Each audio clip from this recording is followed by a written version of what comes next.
Do you know what it takes to be your future self? A lot of us are just hoping and wishing for a lot of things, and we hope for the best. Do we even consider the vision of where we are going? Do we have a mission? I have to really ask these questions, and I have to ask myself, and I think from an introspective point, it's crazy, the answers that I have for myself. The great thing is I'm on the journey with you of personal development. That's the name of the game, personal development, here at Thuli the King Connection podcast. Let's go deeper at how to identify knowing what it takes to be your future self. I am Thuli the King. Welcome to Thuli the King Connection podcast. We are at Madak's place, a place of great living, of experiences, of great vibes, great food. Come on through and let's have some fun. We'd like to give them a special thanks and say thank you guys for giving us this great facility. Then I'd say to you, my viewers, and say be kind and just like the video and subscribe if you haven't. Then comment and tell me what you think on the journey while we are speaking about this. Let's connect. Tada. So, do you know what it takes to be your future self? To answer on your behalf, the answer should always be no. Because we are ever changing and ever developing. The path of life is not straightforward. And we thank God for that, because things are always exciting. They're always moving. There's always ups and downs. There's always potential to grow, potential to change, and learnings and insights from each moment of life, each time that we have to explore ourselves. But in the same breath, I have to say that we need to at least have a plan of who we are becoming. Without that plan, we are becoming what we shouldn't be. We don't know what we are eventually. You look at people in their midlife crises, and they don't know where they are. They don't know who they are. They are unhappy. They feel unfulfilled. There's a lot of disconnection between themselves and who they want to be. There's a lot of, or who they are, like there's a lot of disconnection between that. And I want us to go on this journey of saying, let's not make the same mistake. And even if it is so, how do we rectify it? These are my tricks and my advice to you and myself on how we can make it a reality. Listen to this. Firstly, start by envisioning. Envision the person you want to be. Some of the things you're working on are really they are just vague visions. Sometimes the dreams that you have do not even have you in it. You are not even in your dream, but you imagine yourself driving that car. You imagine yourself with the degree, but you can't even imagine the graduation. You imagine yourself driving the car, but you can't even imagine yourself in the driver's seat. You just imagine the car. It's very interesting to have that reflection on how we actually have dreams that we are not pursuing. And we're not pursuing them in alignment to who we are becoming, to who we want to actually be. We have dreams sometimes which happens of other people's visions of us. It's time to take back your power and envision yourself. Envision it for you. When you envision yourself and where you're going and where you want to be, I want you to feel a little bit scared. You need to feel a little bit scared, because it must just haunt you on the potential that you can become. If you don't feel scared, push harder on the vision. Push harder on the vision.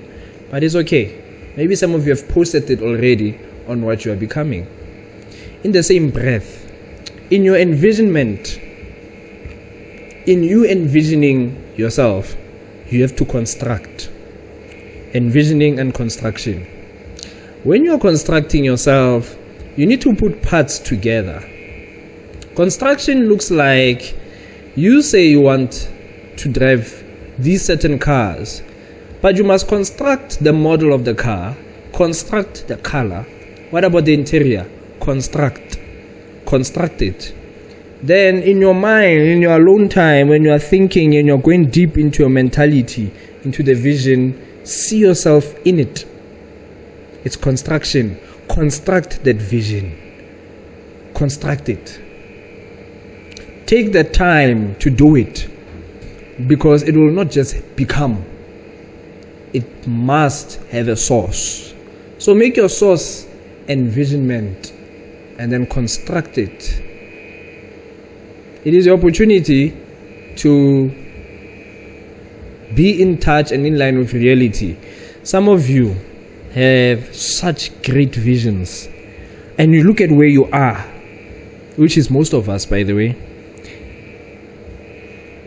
and we're like, how am I going to get there? It becomes difficult, especially when you lack resources, network, you lack knowledge. And that's where my next point comes in, where I say research. Research the person that you want to become. Who is this person? How is their lifestyle? What do they eat? When do they sleep? When do they wake up? Do they meditate? Do they not? Do they pray? And sometimes that research can be internal. It doesn't even have to be outside. But basing off envisioning and construction, you need to go and find out what it is to be the person you want to be. So these are the habits. Do they read 5 books a week? Do they listen to podcasts? Do they go to seminars? Do these people study 10 hours? Do they study 4 hours? Do they believe in the 4-hour work week? Do they believe in the 5 a.m. club? What exactly should you know more of about the vision and the construction of self, of your future self that you're trying to become? Now, it is all about future. Within that, you must have realities. Realities of what could go wrong. Realities of what could go right. And have hope and faith in the belief that right and good things can happen. But a lot of things can take a downturn. A lot of things can change. A lot of transpirations can happen which you did not anticipate. And I think be ready for that in your mind, that not everything's going to be perfect, but believe that your vision, you will get to it. Believe. And after you've made your envisioning and you meditated, you reflected, you take a deep breath, and you think on who you want to become, and you construct the little things like the type of work or place I'm going to work at, the type of clothes I'll wear, how many children, with what wife, with what husband, how does it all look like? What access to network do we have? What access to resources do we have? And you make the research of what that is, and you put it together. Then you formulate a plan on how you're going to get there. Now, it doesn't have to be too detailed. I'm saying, from my reflection nowadays, I've learned that it's best not to overplan things. Do not overplan things. When God made the heavens and the earth, and I say this with tongue in cheek, but He just spoke. He didn't plan. From what we see, He didn't plan. But we see God being a long-term planner when we see when sin came into play, And the serpent, if you can say it in the context of what he said in Genesis, broke the heel of man.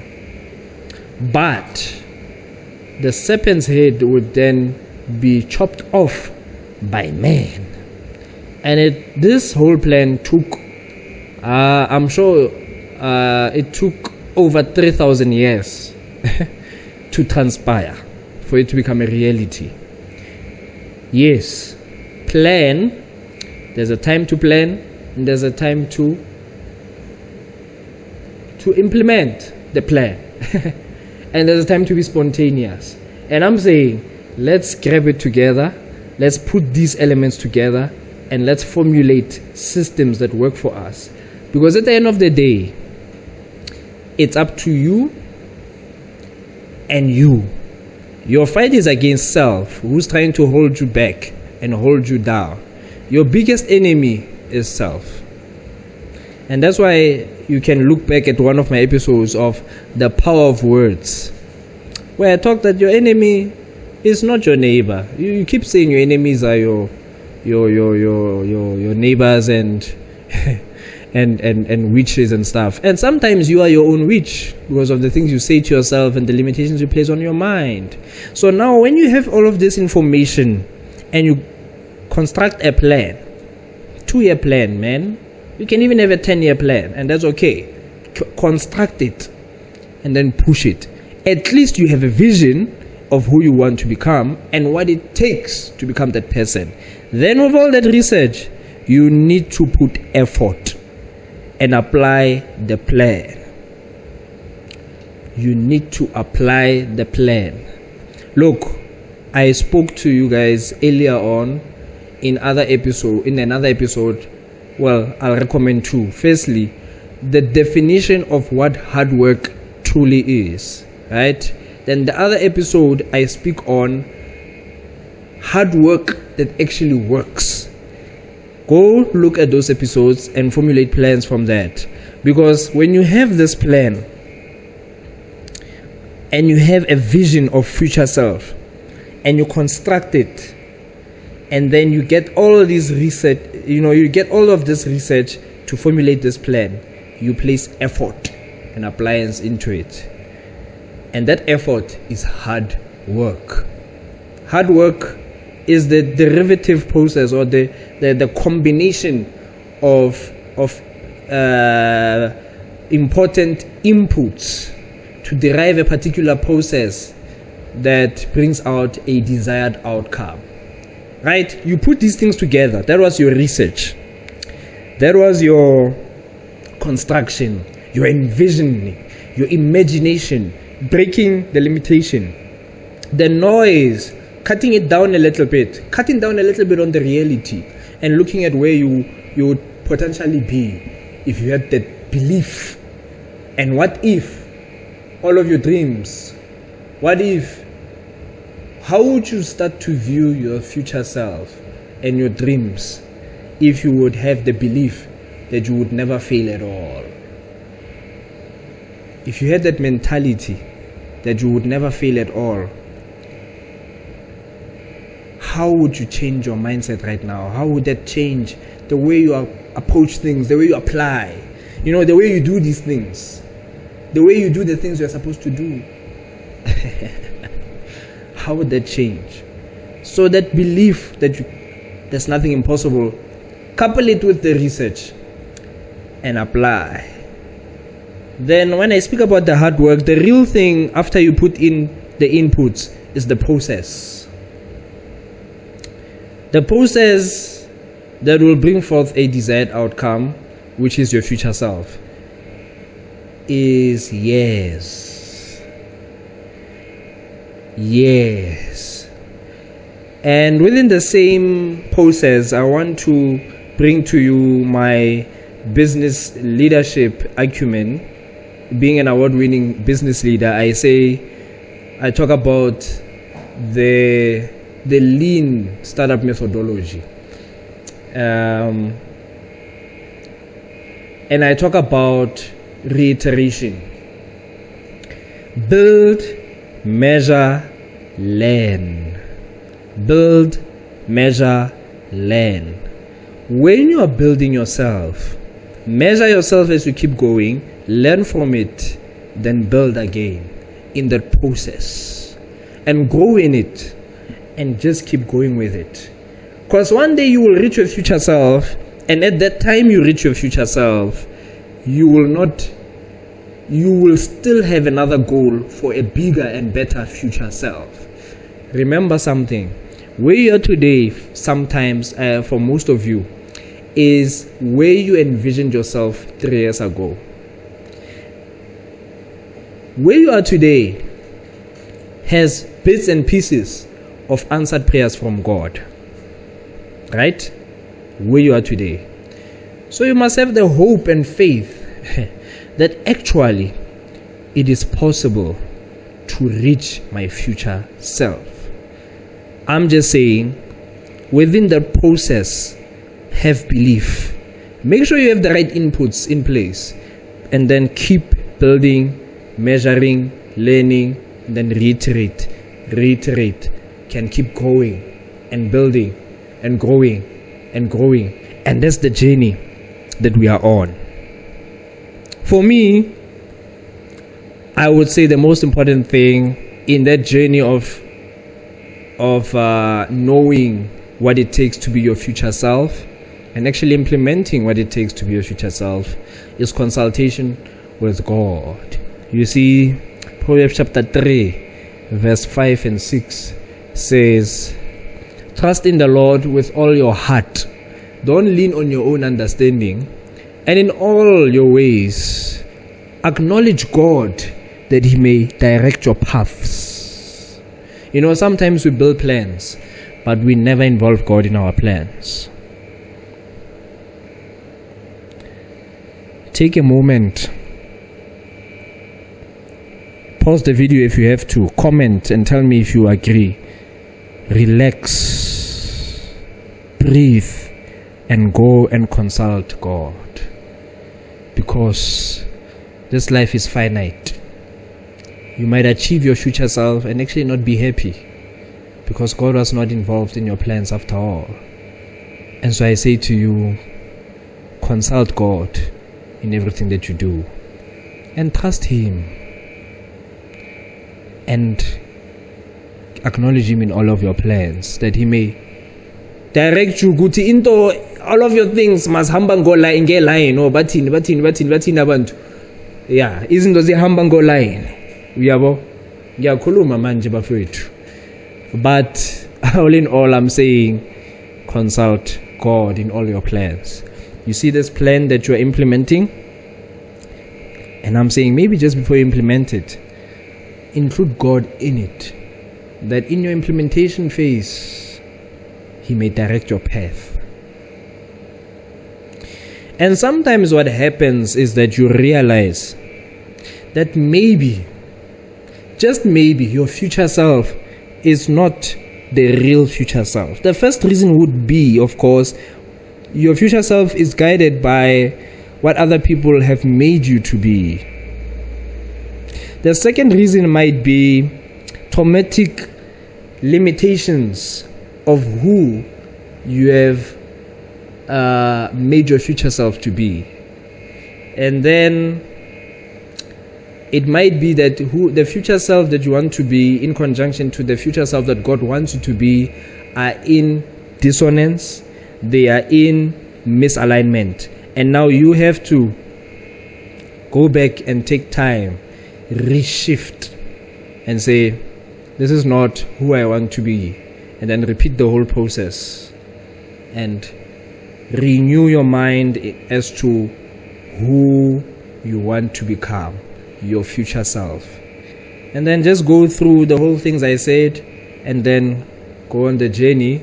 Because in the first point I made, when we grow up, our parents expect us to achieve certain milestones, especially academically, especially in terms of behavioral and mannerisms.